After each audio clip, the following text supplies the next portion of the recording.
Welcome back. It is commonly accepted around the world that to create employment, a nation has to have a vigorous SME sector.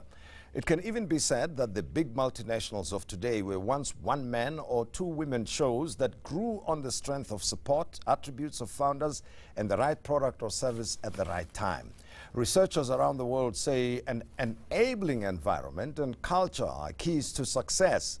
The Seed Engine and Academy, backed by the Old Mutual Company, has conducted research. It's called The Real State of Entrepreneurship 2018, and they were looking at the South African situation. The CEO of the Seed Academy is Donna Richardson, and she's joined by founder of MD of Rubik's Media, Mandisa Mkhwanazi. Donna, Mandisa, pleasure to have you with us, ladies. As I have already suggested, that entrepreneurship is going to be the key, but let me establish the credentials first. Donna, tell me a bit more about Seed Engine.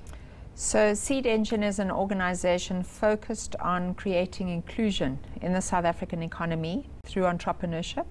And what we do is we partner with corporate South Africa, and we use that money to assist entrepreneurs with high impact business development support, access to markets and access to fundings, ensuring that their businesses can build, grow and ultimately scale.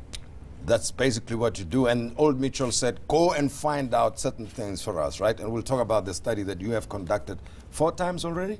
Yes, correct. So we've funded it ourselves, and then Old Mutual said, this is great research, we want to come on board and support you. Okay. And Mandisa, Rubik's Media? My company is just under a year old. It's called Rubik's Media. We are a media planning, strategy and buying agency, but we consider ourselves as media unusual because we also throw in some PR and content for our clients, mainly because the clients that we've been reaching out to are small and medium enterprises, and they don't have the capacity of having 3 or 4 agencies on board. So we've created a solution that speaks directly to their needs so that we can help them grow, and while they grow, it helps us grow our business Okay, too. now let's go back to the state of entrepreneurship in South Africa, Donna, because you had to go and find the evidence of why things are not happening. And I think we can see the high unemployment rate in the first place and the low participation in business by South Africans. What did you find? What were you looking for? Well, the interesting thing is we've been running this survey now for 4 years, and unfortunately we haven't seen dramatic changes in the entrepreneur ecosystem. In fact, entrepreneurs in South Africa are struggling. They really are struggling. They're working from home, they're funding themselves, they have absolute incredible difficulty accessing funding. They don't have access to the networks that they need. And what's really concerning, if you look at the National Development Plan that is looking to SMEs to create 90% of the employment in South Africa, with current SMEs kind of employing between 2 to 4 people, we're way off the mark in terms of where we need to be with entrepreneurship. What is the benchmark around the world? I mean, sometimes you may be chasing after something and you only to find that you are actually comparing something to, you know, an apple to an orange, for instance. How are other similar type nations doing? Well, what's fascinating, and I can't remember the numbers offhand, but even countries in Africa are getting a stronger yield in terms of job creation from SMEs than we are in South Africa. So we're way behind the mark, and in terms of the Global Entrepreneur Monitor, we really are ranking way down. And what is the problem? Because I mean, we've got these big companies, the stock market, people are very proud. We've got these big, now multinational companies that have gone into the African continent, and investors who invest on the stock market saying they're getting good returns. But what is it about our business culture that makes it difficult for people to start their own businesses? Well, intriguing you say that.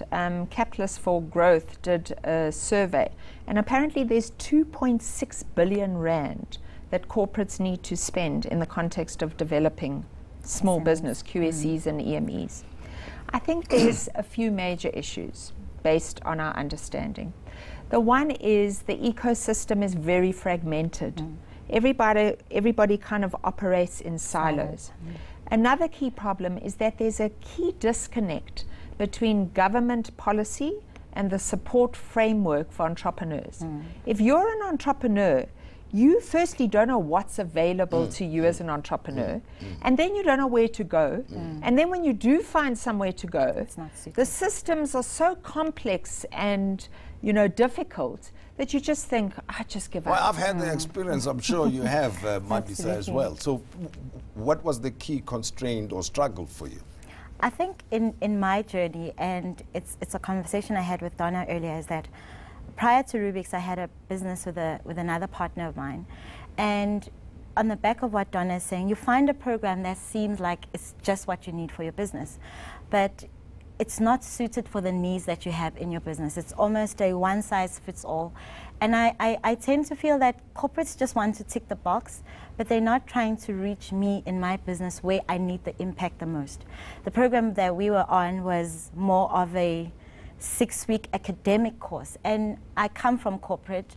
I've got my diploma, I've been doing other short courses, so I don't need more study, but I need a program that will catapult my business to the space that I need it to be.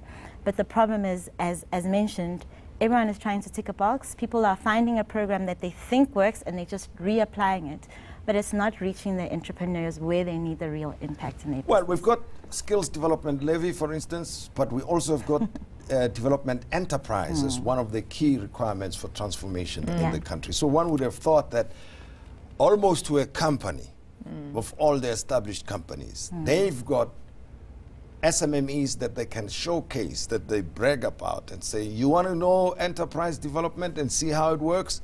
Come, let me show you. Come to our company and we'll see. How are the established companies performing when it comes to enterprise development?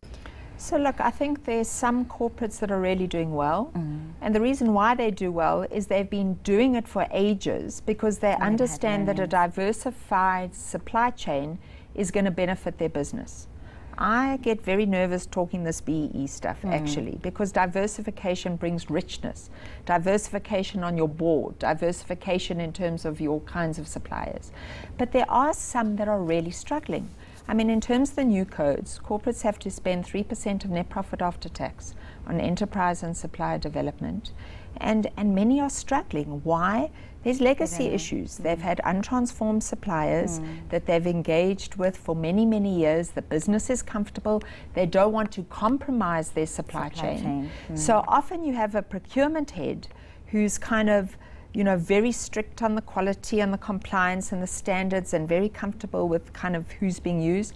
And then you have this portfolio of enterprise supply development who's driven to kind of support up-and-coming black-owned businesses to get into these corporate supply chains. It's a difficult dynamic. It is difficult situation, but something can be done about it. Absolutely. And besides, we've got a department for small businesses in South Africa, so let's find out what needs to happen when we continue with our conversation. Donna Rachelson and Mandisa Mkwanazi are my guests.